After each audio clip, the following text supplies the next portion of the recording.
Well, with us now, Brian Katulis is the Vice President of Policy at the Middle East Institute. He joins us now from Doha, where he's attending the Doha Forum. Thank you very much indeed for being with us. So we just heard from the Qatari Prime Minister there. He and Hamas appear to be very much on the same page, both calling for a ceasefire. Hamas going a bit further, saying that not a single hostage will leave Gaza alive unless the group's demands are met. But would Hamas really agree to a ceasefire without any of the military pressure that Israel is putting on it? It seems like the evidence from the first month of the conflict is that it would not have released any of these hostages. It's probably some combination of diplomacy and military pressure. That's the factor here that led to not nearly half of the hostages being released. And these negotiations are very difficult because they're basically negotiations with an entity that did what it did on October 7th. It not only murdered and maimed people, it filmed it, and it took babies and elderly children. So it's really hard to negotiate with groups like this.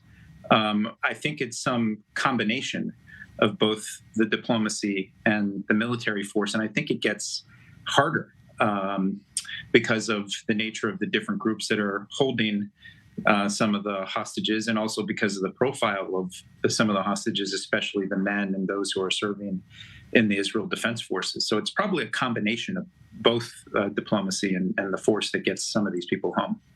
The view here in Israel is that most Arab countries, including Egypt and Jordan, and also the moderate Gulf states like the UAE, are, very hopeful that Israel will destroy Hamas. They see the terrorist group as a threat to their own stability. This isn't the case really with Qatar, though, is it? Well, I would also say, I was just in Dubai and I have met with Jordanians, people from across the region. I actually think within all of these countries, there's a diversity of views, including in the power structures. But Qatar definitely has a pre-existing relationship with Hamas. Some of their political leadership are here. They're here in Doha right now. They've had a relationship that the current Israeli government and the previous Israeli government before Netanyahu's actually quite relished. They asked the Israeli government, they asked Qatar to actually send in some of this money that would end Hamas in this failed blockade that obviously didn't work because October 7th happened.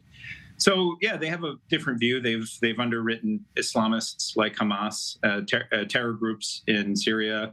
They sponsor Al Jazeera, so they're different from some of their other countries in the region. But I wouldn't necessarily, I think there's a diversity of views. The Jordanian foreign minister was also on the stage today in that same forum. And he was saying things that were quite similar to what we heard there from the Qatari one as well. Yeah, the Jordanian foreign minister, he criticised Israel quite harshly, didn't he? Which is nothing new. But he actually went a step further and accused Jerusalem of trying to displace Palestinians from Gaza. Yeah, that's a worry because several Arab leaders, not just Jordan, but Egypt, have heard the words that have been uttered by some of the Israeli ministers when they heard this Nakba 2023, this operation is Nakba 2023, or some of the harsh language. And then there's been op-eds from some in Israel that have proposed actually that. So that causes a lot of concern for countries, especially those neighboring Israel. And I think it provokes what I think is an unconstructive dialogue that doesn't actually lead to hostages coming home or a cessation of the hostilities that leads to the disarmament and ending of Hamas as a threat. It's sort of a noise because I don't think I hope it's not going to happen. It's not, I think, in anyone's interest to see the forcible displacement of hundreds of thousands, if not millions of people. But it's out there, right? And this is, I see it as sort of an unnecessary, unfortunate distraction to the core issues at hand, which is bringing people home.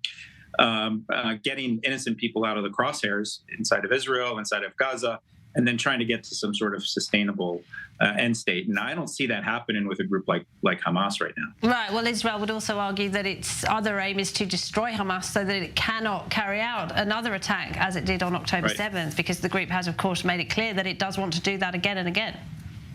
Yeah, no, that's clear. And that's why you see the Biden administration and Secretary Blinken just a few minutes ago reaffirming its support for Israel's right of self-defense. and also this goal of eliminating the threat of Hamas. I think there's a dispute of what does that actually mean. And what's interesting is there's a gap between the United States and some of its closest Arab partners, including those that have peace treaties with Israel, about the definition of what that actually means. How do you eliminate the threat of Hamas? And that, to me, is where the real discussion is, because Hamas inside of Gaza, according to Israel Defense Forces briefings that I went to, was at 30,000 in terms of fighters. They've killed quite a lot, but there's a separate thing of killing sort of the political ideas and other things, and answering the question of what comes next, which I think is a real challenge. Just to go back to what we were talking about at the beginning about Qatar, I mean, if Qatar fails to get a deal to free the remaining hostages, does that put its own relationship with Washington in some kind of peril? Because the Gulf state will, to a certain extent, have lost its usefulness, and there will be questions about why it's still hosting the leadership of a terrorist group. Yeah, I think it also puts into question, I think there already are questions being raised in Congress and inside of the Biden administration about this relationship. And if it doesn't, if it doesn't help bring more of the hostages home, I think there'll be more pressure on it. I also think the nature of Qatar's relationship, even though it doesn't technically recognize Israel, it's kind of an open secret that Israeli military forces, they have some presence here inside of El Udeid base ever since Israel went into CENTCOM. Not a big presence, but there's cooperation behind the scenes. So a lot of that, I think there'll be increased scrutiny if there's not progress in these negotiations. I hope there is, because these people need to be home with their families. And I ran into some U.S. officials today also who are working on this case. And I know people are working really hard, but it's just, go back to the thing I said earlier, really difficult to negotiate with entities that actually just murdered and maimed innocents and took babies and elderly. Like, it's hard to sort of build trust and confidence even in that negotiation process. Brian Katulis, thank you very much. Great to talk to you.